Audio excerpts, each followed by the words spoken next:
দর্শক স্বাগত নিউজ 24 সংবাদে। আর পুরো সংবাদ জুড়ে আপনাদের সাথে আছি আমরা দুজন, আমি ফয়সাল মাহমুদ এবং আমি তানিয়া হারুন। এতক্ষণ দেখছিলেন অন্যান্য শিরোনামগুলো। চলে যাব পুরো খবরে। আসন্ন জাতীয় সংসদ নির্বাচনে অন্য কোনো দলের সঙ্গে জোট করবে না বিপ্লবীদের নতুন দল এনসিপি। নতুন রাজনৈতিক বন্দোবস্তে নিজেদের অবস্থান শক্ত করতেই এমন সিদ্ধান্ত বলে নিউজ 24-কে জানিয়েছেন দলটির উত্তরাঞ্চলের মুখ্য সংগঠক সার্জিস আলম। তিনি জানান, নতুন দলের সাথে দেশের মানুষের পরিচয় করাতে দেশব্যাপী চষে বেড়াবেন তারা। তৃণমূল থেকে কেন্দ্র পর্যন্ত দলীয় কাজে গতি বাড়াতেই পুরো দেশকে উত্তর এবং দক্ষিণ অঞ্চলে বিভক্ত করা হয়েছে বলে জানিয়েছেন সার্জিস আলম। মাজহারুল ইসলামের রিপোর্ট। নবগঠিত নতুন রাজনৈতিক দল জাতীয় নাগরিক পার্টি গঠনের পর দলের সাংগঠনিক কাঠামো সাজাতে ব্যস্ত দলটির শীর্ষ নেতারা। এরই মধ্যে আহ্বায়ক কমিটির মেয়াদ 1 বছর নির্ধারণ করে বিজ্ঞপ্তি প্রকাশ করেছে দলটি। রবিবার দলের সদস্য সচিব আক্তার হোসেন স্বাক্ষরিত এক বিজ্ঞপ্তিতে তথ্য জানানো হয়। নতুন দলের নানাবিধ কার্যক্রম নিয়ে নিউজ 24-এর মুখোমুখি সার্জিস আলম জানান, সারা দেশের মানুষকে নতুন দলের সাথে পরিচয় করাতে দেশের এক প্রান্ত থেকে আরেক প্রান্তে যাবেন তারা। তুলে ধরবেন দলের লক্ষ্য উদ্দেশ্য সম্পর্কে। প্রত্যেকটি উপজেলা এবং জেলা পর্যায়ে এতদিন বৈষম্য বিরোধী ছাত্র আন্দোলন কমিটি ছিল, জাতীয় নাগরিক কমিটির কমিটি ছিল, কিন্তু এখন আমাদের জাতীয় নাগরিক পার্টির কমিটি লাগবে, এনসিপির কমিটি লাগবে। তো সেই জায়গা থেকে আমরা ওই ফিল্ডগুলোতে খুব দ্রুত যাওয়া শুরু করব এবং আমরা আমাদের জায়গা থেকে মনে করি যে এই মাঠে ঘাটে পথে প্রান্তরে প্রত্যেক শ্রমজীবী পেশাজীবী মানুষের যদি আমরা কথা শুনতে শুরু করি, এই কথা শোনার মানসিকতাই মানুষের মাধ্যমেই মানুষের কাছে আমাদেরকে পৌঁছে দিবে। সাধারণ মানুষের সাথে মিশে যাওয়ার যে প্রক্রিয়া, মানুষজন দিন শেষে নেতাকে যেভাবে চায়, সেই কাজটি আমরা আমাদের জায়গা থেকে করতে চাই। নতুন দলে এত বেশি সাংগঠনিক পদ কেন, এমন প্রশ্নের জবাবে সার্জিস আলম জানান, সাংগঠনিক কার্যক্রমে গতি বাড়াতেই সৃষ্টি করা হয়েছে একাধিক পদ। এই মুখ্য সংগঠক কিন্তু এই মুহূর্তে একজনও হতে পারতো, কিন্তু আমাদের জায়গা থেকে একটা পদ পদবীর চেয়ে গুরুত্বপূর্ণ হচ্ছে কাজটা কতটা ভালোভাবে হচ্ছে। আমাদের যদি এরকম মনে হয়, একজনের জায়গায় যদি আমরা 2জন মুখ্য সংগঠক হই, 2জন 32টি করে জেলায় যদি আমরা পথে প্রান্তরে চষে বেড়াতে পারি, তুলনামূলকভাবে আমাদের যে সাংগঠনিক কাজটি মানুষের কাছে পৌঁছানোর বিষয়টি, এটি আমরা বেশি করতে পারবো। আগামী জাতীয় নির্বাচনে অন্য দলগুলোর সাথে জোট হবে কিনা এমন প্রশ্নে জানান, নতুন রাজনৈতিক বন্দোবস্তে নিজেদের অবস্থান পাকাপোক্ত করতে আগামী জাতীয় নির্বাচনে এককভাবে অংশ নেওয়ার কথা ভাবছে তারা। বাংলাদেশের 300টা আসনেই তো খুনি হাসিনা গেড়ে বসেছিল। তো সেই খুনি হাসিনা রেজিমকে যদি এবং তাকে যদি উৎখাত করা যায়, তাহলে আমরা আমাদের জায়গা থেকে যদি আমাদের ওই সততা, নেতৃত্ব, শ্রম এটাকে ঠিকমতো কাজে লাগাতে পারি, তাহলে আমরা আমাদের জায়গা থেকে 300টি আসনে ফাইট দিতে পারবো এবং এখন পর্যন্ত আমরা সেই লক্ষ্যকে সামনে নিয়ে কাজ করছি। জাতীয় নাগরিক পার্টি জনগণের কল্যাণে কাজ করবে বলেও জানান সার্জিস আলম। মাজহারুল ইসলাম, নিউজ 24, ঢাকা। আন্দোলনের সমর্থন আর রাজনৈতিক সমীকরণ এক নয়। সাধারণ মানুষের মধ্যে গ্রহণযোগ্যতা তৈরির ওপরই নির্ভর করছে নতুন রাজনৈতিক দলের সফলতা ব্যর্থতা, এমনটাই মনে করেন রাজনীতি বিশ্লেষকরা। তারা বলছেন, দেশের রাজনীতিতে জাতীয় নাগরিক পার্টির আগমন ভিন্ন প্রেক্ষাপটে হলেও ক্ষমতার প্রশ্নে কেউ কাউকে ছাড় দেবে না। দর্শকে নিয়ে একটি রিপোর্ট করেছেন সজল দাস। বিপুল উৎসাহ আর স্বপ্নের বাংলাদেশ গড়ার প্রত্যয় নিয়ে দেশের রাজনীতিতে আগমন ঘটল নতুন রাজনৈতিক দল জাতীয় নাগরিক পার্টি, যার নেতৃত্বে জুলাই অভ্যুত্থানে সামনের সারিতে থাকা এক ঝাঁক তরুণ। দলটির আগমনে দেশ জুড়ে নানা আলোচনা। কি পরিবর্তন আসবে দেশের রাজনৈতিক সমীকরণে? সফল হতে পারবে কি দলটি? নতুন রাজনৈতিক দল হিসেবে তাদের যে আত্মপ্রকাশ হয়েছে, এই বিশ্লেষক বলছেন, আন্দোলন আর ভোটের রাজনীতি এক নয়। এক্ষেত্রে দেশে চলমান দীর্ঘদিনের রাজনৈতিক বাস্তবতায় নিজেদেরকে প্রমাণ করতে হবে দলটিকে, যার উপর দেশের ভবিষ্যৎ রাজনৈতিক মেরুকরণও নির্ভর করছে বলে মনে করেন তিনি। আর বিদ্যমান রাজনৈতিক দলগুলো যেগুলো আছে, দীর্ঘদিন ধরে তারা রাজনীতির লড়াই মাঠে ময়দানে আছে এবং একটা বড় সমর্থক গোষ্ঠীও কিন্তু ইতিমধ্যেই তাদের তৈরি হয়ে আছে। এখন যারা আসবে তাদের নিজেদের এই জনগোষ্ঠীর কাছে রাজনৈতিক শক্তি হিসাবে পরিচিত করানো, রাজনৈতিক দল হিসাবে তাদের দলকে পরিচিত করানো, তাদের সমর্থন নিশ্চিত করা, এটা তাদের জন্য একটা বড় চ্যালেঞ্জ হবে এবং আগামী নির্বাচনকে সামনে রেখে যদি সেটি করতে হয় তাহলে এটা অনেক বড় চ্যালেঞ্জ। মতাদর্শিক মধ্যপন্থী অবস্থান, গণপরিষদ নির্বাচনের দাবি, সরকারি পৃষ্ঠপোষকতার অভিযোগ, অভ্যন্তরীণ কোন্দল সহ নানা বিষয় মানুষের সামনে স্পষ্ট করতে হবে দলটিকে। তা না হলে আন্দোলনকালীন সাধারণ মানুষের সমর্থন রাজনীতির ময়দানে দলটি পাবে না বলেই মনে করেন এই বিশ্লেষক। জনগণ যেভাবে চায়, জনগণের প্রত্যাশাগুলোকেই তারা পূরণ করবে। এই লক্ষ্য নিয়ে যদি তারা আদর্শিক এই ধারাকে ঠিক রেখে চলতে চায় তাহলে এক ধরনের রাজনৈতিক সমীকরণ তৈরি হবে। আর তারাও যদি আবার দিন শেষে পুরাতন দলগুলোর মতো জোট কেন্দ্রিক প্রক্রিয়ায় অথবা আলাদা করে ক্ষমতা কেন্দ্রিক প্রক্রিয়ার পথে হাঁটতে চায় তখন সমীকরণে ভিন্নতা থাকবে। তবে রাজনৈতিক দল যেভাবেই হাঁটুক তার আলটিমেট লক্ষ্য থাকে ক্ষমতা, কিন্তু কে কিভাবে ক্ষমতায় যাচ্ছে সেটা কিন্তু দীর্ঘদিন ধরে মানুষ কিন্তু সেটি পর্যবেক্ষণ করে। বাংলাদেশের রাজনীতিতে নতুন দলের আগমন এর আগেও হয়েছে, কিন্তু প্রতিষ্ঠিত বড় দলগুলোর কাছে সুবিধা করতে পারেনি কেউই। তবে এবার যে পরিস্থিতি ভিন্ন সেটিও মানছেন রাজনীতিবিদ ও বিশ্লেষকরা। সজল দাস, নিউজ 24, ঢাকা। রমজানের শিক্ষা, সংযম আর একতার মাহে রমজানে সেই দীক্ষা দেশবাসীকে পালন করার আহ্বান জানিয়েছেন বিএনপির ভারপ্রাপ্ত চেয়ারম্যান তারেক রহমান। ওলামা মাশায়েখ ও ইয়াতিমদের সম্মানে রাজধানীর লেডিস ক্লাবে বিএনপি আয়োজিত ইফতার মাহফিলে ভার্চুয়ালি যুক্ত হয়ে দেয়া বক্তব্যে তিনি এই আহ্বান জানান। বাংলাদেশের প্রতি মহান আল্লাহর রহমত ও প্রতিটি মানুষ যেন শান্তিতে থাকতে পারে সেই কামনা করেন তিনি। অনুষ্ঠানে বিএনপির স্থায়ী কমিটির সদস্য মির্জা আব্বাস বলেন, সেকেন্ড রিপাবলিকের কথা বলে একটি উসিলা ধরে জাতির মধ্যে বিভেদ সৃষ্টি করার চেষ্টা চলছে। অনুষ্ঠানে সভাপতিত্ব করেন বিএনপির স্থায়ী কমিটির সদস্য ডক্টর খন্দকার মোশাররফ হোসেন।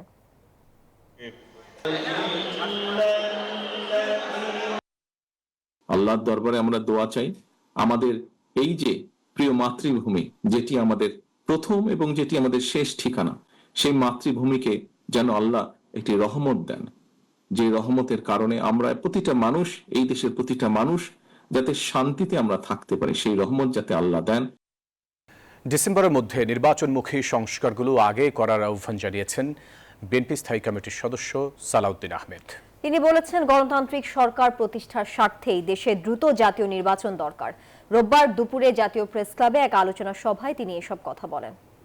জাতীয় সংসদ নির্বাচনের জন্য তাদের সমস্ত কর্মকাণ্ড সাজাচ্ছেন, কিন্তু সেই কর্মকাণ্ডগুলো প্রকাশিত নয়, কারণ যত দীর্ঘায়িত হবে এই গণতন্ত্রের উত্তরণের যাত্রাপথটা, তত বেশি বিভিন্ন রকমের অস্থির অবস্থা সৃষ্টির একটা সুযোগ নেবে পতিত স্বৈরাচার এবং তার দোসররা। সেই সময়টা যাতে দীর্ঘায়িত না হয় সেটাই হচ্ছে আমাদের প্রস্তাব। রাজনৈতিক দলগুলো যে অবাধ সুষ্ঠু নির্বাচন চায় তার অঙ্গীকারনামা ঐকমত্য কমিশনকে নিতে বললেন প্রধান নির্বাচন কমিশনার এএমএম নাসির উদ্দিন। তার দাবি, এর মাধ্যমে আচরণবিধি সহ নির্বাচনের নানা প্রক্রিয়ায় দায়বদ্ধতা আরো বাড়বে রাজনৈতিক দলগুলোর। সকালে আগারগাঁওয়ে নির্বাচন ভবনে জাতীয় ভোটার দিবস উপলক্ষে আয়োজিত অনুষ্ঠানে সিসি আরও বলেন, অবাধ ও সুষ্ঠু নির্বাচন আয়োজনে বদ্ধপরিকর এই কমিশন। হালনাগাদ শেষে আসছে জুনে চূড়ান্ত ভোটার তালিকা প্রকাশ করা হবে বলেও জানান কমিশনাররা। বর্ণাঢ্য র্যালিতে জাতীয় ভোটার দিবস উদযাপন। তোমার আমার বাংলাদেশে ভোট দিব মিলেমিশে, এই প্রতিপাদ্যে সপ্তমবারের মতো জাতীয় ভোটার দিবস উদযাপন করল নির্বাচন কমিশন। র্যালি শেষে সাংবাদিকদের সঙ্গে চূড়ান্ত ভোটার তালিকা নিয়ে কথা বলেন প্রধান নির্বাচন কমিশনার। আমাদের ভোটার সংখ্যা দাঁড়িয়েছে 12,37,32,74। পরে নির্বাচন ভবনে আয়োজিত আলোচনা অনুষ্ঠানে অংশ নেন নির্বাচন কমিশনাররা, যেখানে জুলাই অভ্যুত্থানে আহত কয়েকজনের হাতে স্মার্ট জাতীয় পরিচয়পত্র তুলে দেন সিইসি। ভোটার তালিকা হালনাগাদ কর্মসূচি ও চূড়ান্ত ভোটার তালিকা নিয়ে কথা বলেন নির্বাচন কমিশনাররা। রক্ত দেখতে চায় না, হানাহানি দেখতে চায় না, চুরি বাটপারি দেখতে চায় না, ছিনতাই, ব্যালট পেপার সরিয়ে নেওয়া ইত্যাদি দেখতে চায় না, রাতের বেলায় সিল মারা দেখতে চায় না, কোনো কর্তৃপক্ষের কোনো প্রভাব দেখতে চায় না। আমরা দেখতে চাই একটা স্বচ্ছ সুন্দর ভোট উৎসব। এটাই হচ্ছে মিলেমিশে ভোট।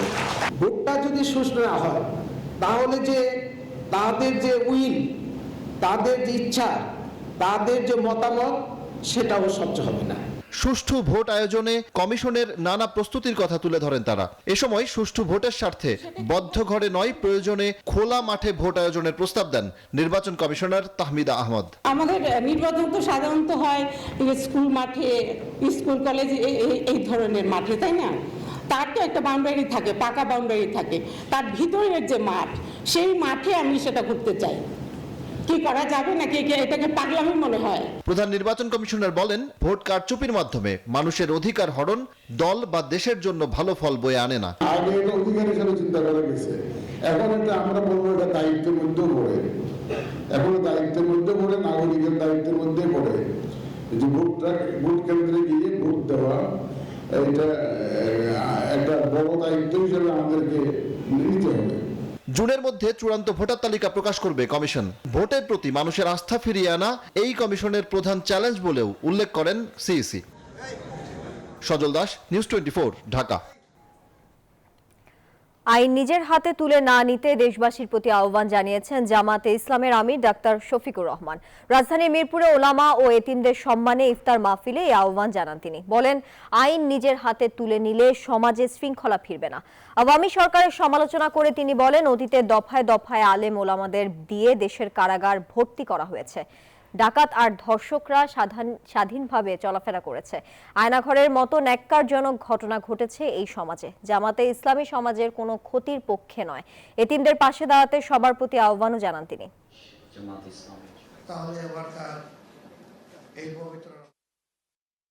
দিনের শিক্ষা যখন সংকুচিত হয়ে আসবে, জুলমাত তখন বেড়ে যাবে। আমরা এমনই একটা জুলমাতের মধ্যে পড়ে গিয়েছিলাম গত 15.5 বছর। এদেশে আলিম উলামা ছিলেন সবচেয়ে বেশি অপদস্থ। দফায় দফায় আলিম উলামা দিয়ে বাংলাদেশের জেলকে পূর্ণ করা হয়েছে।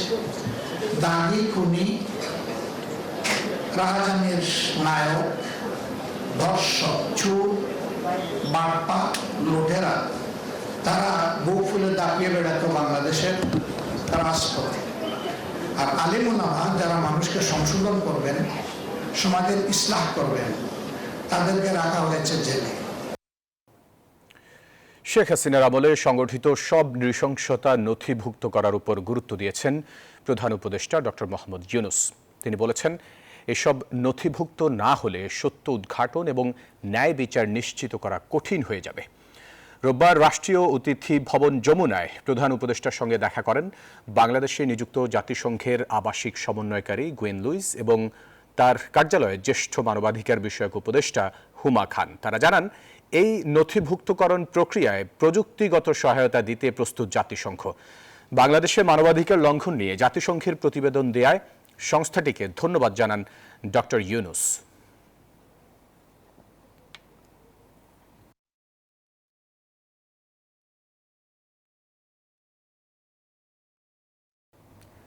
জুলাই অভ্যুত্থানে শহীদ আবু সাইদ হত্যার ঘটনায় 4 আসামিকে হাজির করার নির্দেশ দিয়েছে আন্তর্জাতিক অপরাধ ট্রাইব্যুনাল। তাদের 9 এপ্রিল ট্রাইব্যুনালে হাজির করতে হবে।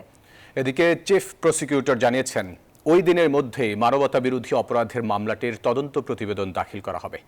মামলার প্রধান আসামি শেখ হাসিনার বিরুদ্ধে দেয়া হবে আলাদা তদন্ত প্রতিবেদন।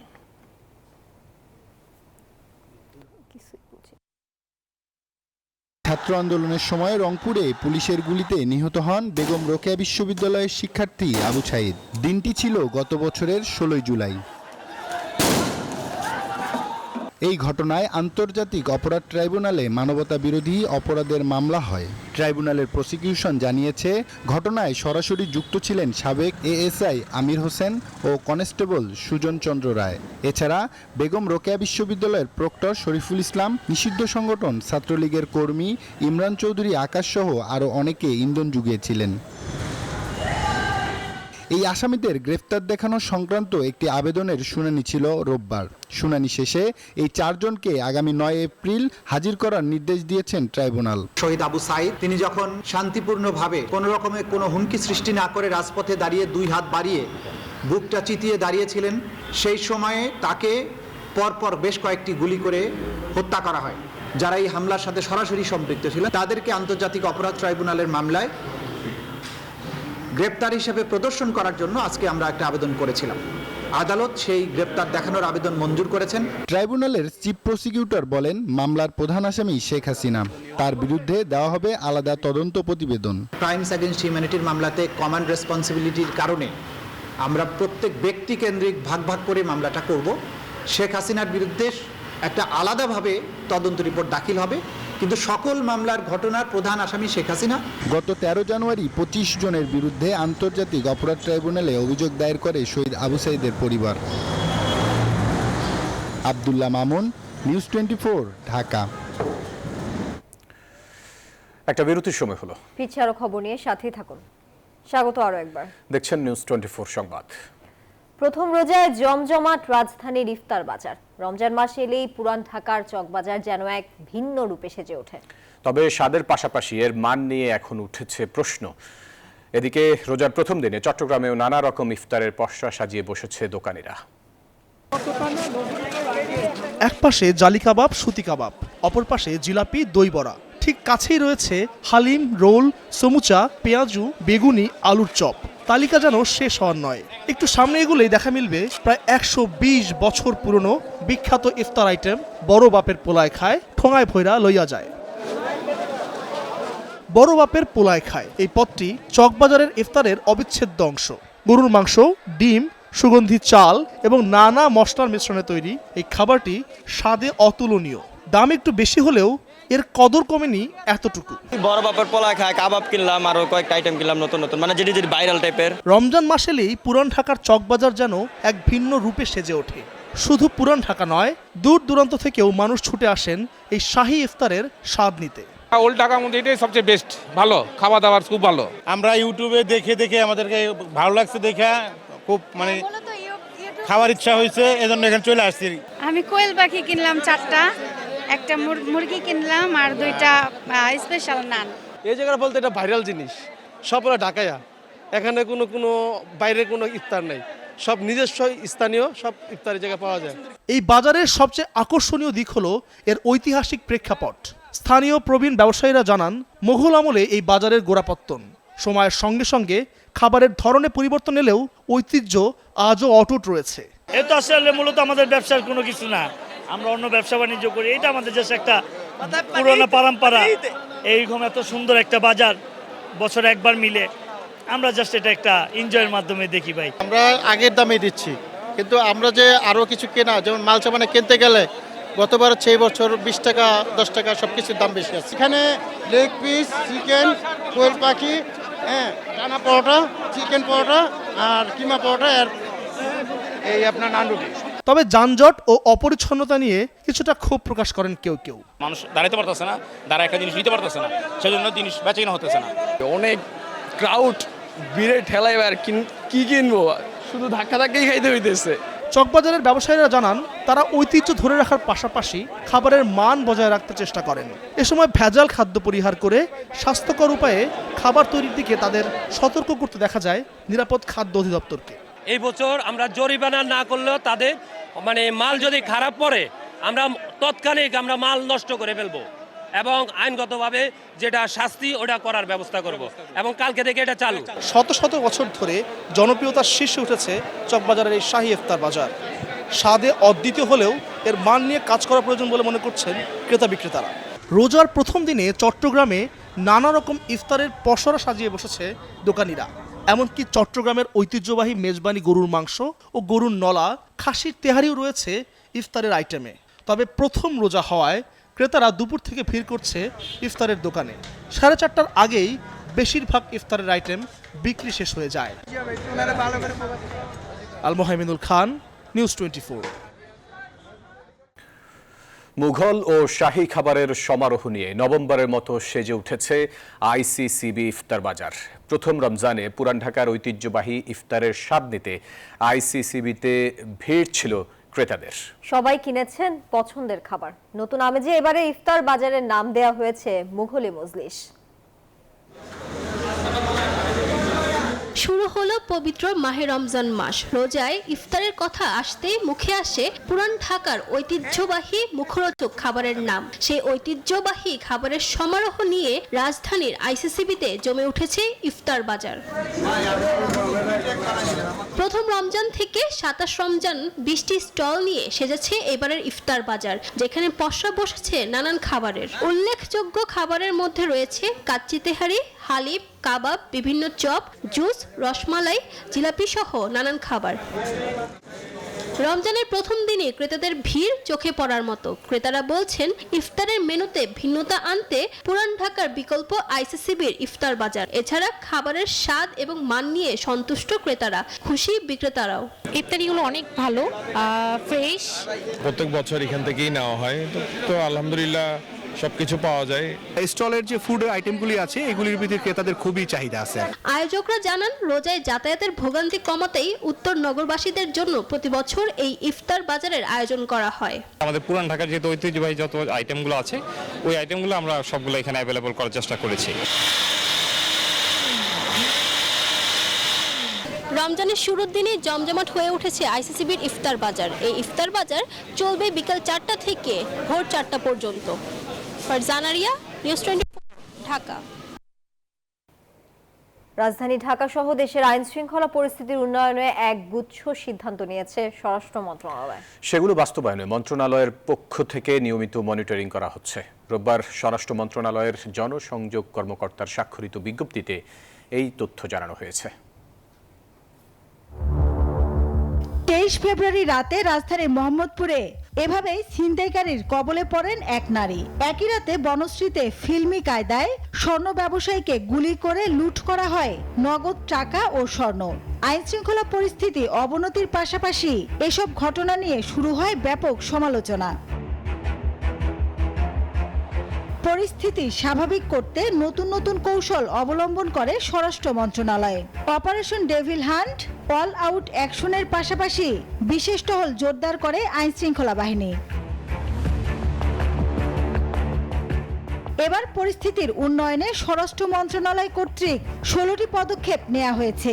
সেগুলো হলো রাজধানীর গুরুত্বপূর্ণ পয়েন্টে তল্লাশি চৌকি ও অপরাধপ্রবণ এলাকায় টহল সংখ্যা বাড়ানো, ছিনতাইকারী, ডাকাত, কিশোর গ্যাং ও অন্যান্য অপরাধপ্রবণ স্থানে কম্বাইন্ড অভিযান পরিচালনা, থানাভিত্তিক সন্ত্রাসীদের তালিকা হালনাগাদ করে পদক্ষেপ নিতে আইন শৃঙ্খলা বাহিনীকে নির্দেশ দেওয়া হয়েছে। পাশাপাশি মিথ্যা, গুজব ও প্রোপাগান্ডার বিপরীতে সত্য তথ্য প্রচারে বিভিন্ন পদক্ষেপও নেওয়া হয়েছে।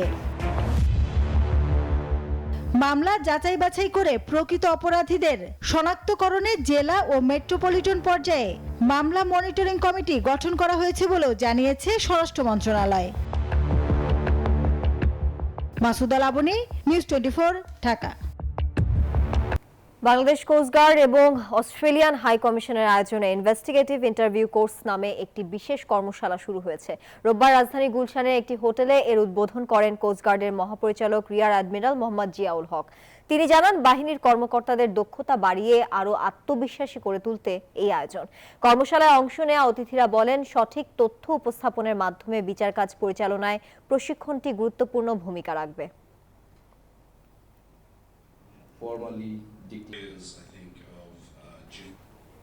এ পর্যায়ে সময় হলো আর একটা বিরতির। সাথেই থাকুন। বিরতির পর আবারও স্বাগত। দেখছেন নিউজ 24 সংবাদ। পিরোজপুর জেলা জজ আদালত চত্বর থেকে আওয়ামী লীগের 5 নেতাকে গ্রেফতার করেছে পুলিশ। এ সময় তাদের উপর হামলা করে বিএনপির বিক্ষুব্ধ নেতাকর্মীরা। পুলিশ সূত্রে জানা যায়, দুপুরে আসামিরা পিরোজপুর জেলা ও দায়রা জজ আদালতে রাজনৈতিক মামলায় হাইকোর্ট থেকে আগাম জামিন নিয়ে নিম্ন আদালতে হাজিরা দিতে আসেন। এ সময় হাজিরা দেওয়া শেষ হলে অন্য একটি মামলায় গ্রেফতারি পরোয়ানাভুক্ত আসামি জেলা আওয়ামী লীগের সহসভাপতি খান মোহাম্মদ আলাউদ্দিনকে গ্রেফতার করা হয় এবং অন্য একটি নাশকতার মামলায় সম্পৃক্ত থাকার অভিযোগে বাকি 4 জনকে গ্রেফতার করা হয়েছে।